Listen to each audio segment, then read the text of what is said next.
Hi guys. I got something different today. I always wanted to learn how to play chess, but I didn't really like playing online on a screen. So I picked up one of these ChessUp boards so I can play and learn online on a physical board. Let's check it out together.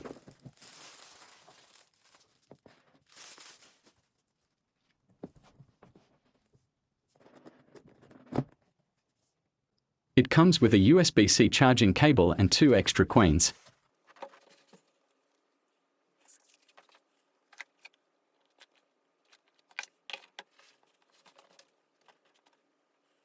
It's easy and quick to set up and connect. You only have to download the ChessUp and chess.com app and connect to Wi-Fi.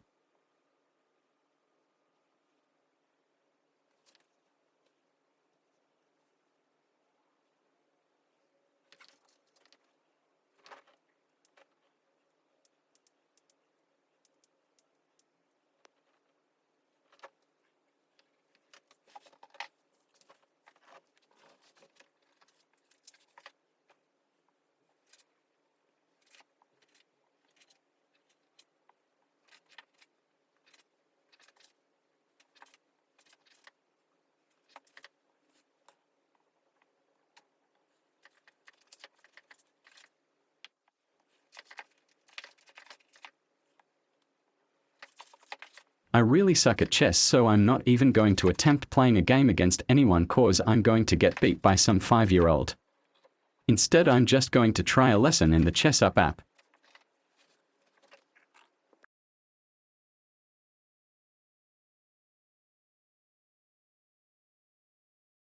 Let's learn some rules of development.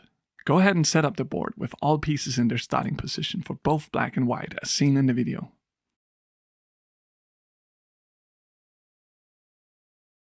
Great! Now that we've set up the board, we're ready to learn some rules of how to develop our pieces correctly. In the beginning of the game, there's many different ways to go about developing your pieces, and there's not just one correct way of doing so. But from all the different ways to develop, there's a few common guidelines that we'll explore together now. When first starting a chess game, there's generally a few main goals that we're trying to achieve within the first few moves. First, we want to gain control of the center of the board, as this is the most important part of the board in the beginning. Then, we want to activate our minor pieces and get them into the game. Let's go ahead and play a common opening move by moving the white e-pawn up the board to e4. Great! This move serves multiple purposes. First of all, it takes control of the center and guards the squares d5 and f5. By moving the e-pawn, we also now open up space for the bishop to develop into the game and find a more active square. e4 can be a great option to start off the game with. Black responds by mirroring our move with the black e-pawn. Go ahead and move the black e-pawn to the highlighted square e5. Black has the same idea and wants to fight for the center. Let's continue our plan and fight for the center while developing our minor pieces. Let's develop our white knight on g1. We have 3 different options to choose from when deciding where to place the knight. Let's explore these options together. We want to find a square where the knight is as active as possible. Moving the knight to h3 means that the knight is limited in its options, as it now would only have a few squares to move to. Moving the knight to e2 is also possible, but if we move the knight to e2, the white bishop on f1 can no longer develop, as the knight is blocking its path.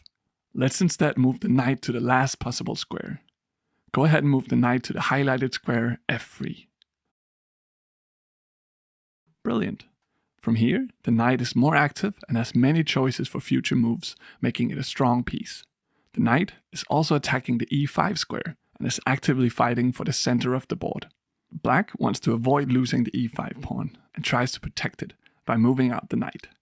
Go ahead and move the knight to c6. Black is defending their pawn and adding support for the center. Let's continue our plan to activate our pieces and fight for the control of the center. Let's develop our bishop to a more active square. We have multiple squares to choose from when developing our bishop. All of them are viable options, but to keep it simple, let's develop the bishop to the highlighted square c4. Great! The bishop is now involved in the game and has many options to move to in the future. Notice also that the bishop is helping fight for control over the center. These are all signs of a well-developed bishop. Black responds by developing their knight. Go ahead and move the black knight to f6. Black is developing a piece and attacking one of our center pawns in the same move. We should avoid losing a strong center pawn and give up the control of the center by defending the pawn that is under attack. There's multiple ways to defend the white pawn, but a simple way to do it is by supporting it by moving up the d pawn. Go ahead and move the d pawn up to the highlighted square d3. Amazing! The pawn under attack is now defended, and as a bonus, we've now opened up a line for our bishop to soon enter the game and find an active square. Black responds by activating their bishop. Go ahead and move the black bishop to the highlighted square c5. Black now has an active bishop that can move freely around the board. Let's continue our plan to develop our minor pieces and get them to more active squares. Let's begin with our bishop on c1. It can't move to the squares f4 and h6, as both of these are guarded by black pawns. But otherwise, we can move it wherever we want. Let's go ahead and move the bishop up to the highlighted square g5. Nice. The bishop is now more active and is attacking the knight. If the knight ever tries to move, the bishop will be ready to capture the black queen, and so black's knight is forced to stay in place. This is a well-developed bishop, keeping the black pieces locked in place. Black plays another pawn move to support the center. Go ahead and move the black d-pawn to d6.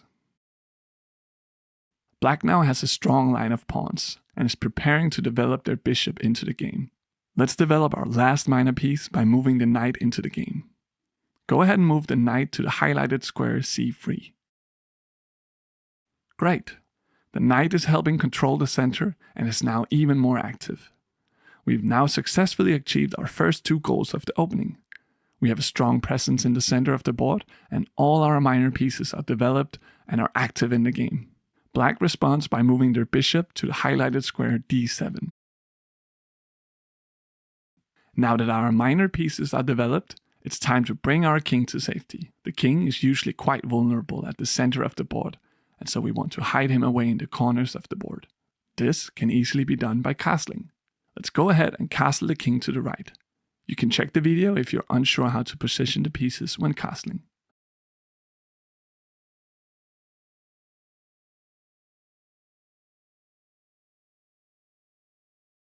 There you go. The king is safe and we have a strong balanced position. We could have done this entire opening in many different ways, but this is just one example of some good opening principles. We develop our minor pieces and get them active and involved in the game. We also try and control the center of the board with our pawns and pieces. And lastly, we bring the king to safety. All three of these principles can be applied to many different openings, and together they set you off for a strong game with a solid positional foundation. You've now learned some general rules of development that you can use in your games. So I don't have anything to compare this board to, but I'm really liking it so far. The only thing I noticed is it doesn't register the white king on the board sometimes. I'm going to mess with it some more and try to get a replacement piece for that if it keeps doing that.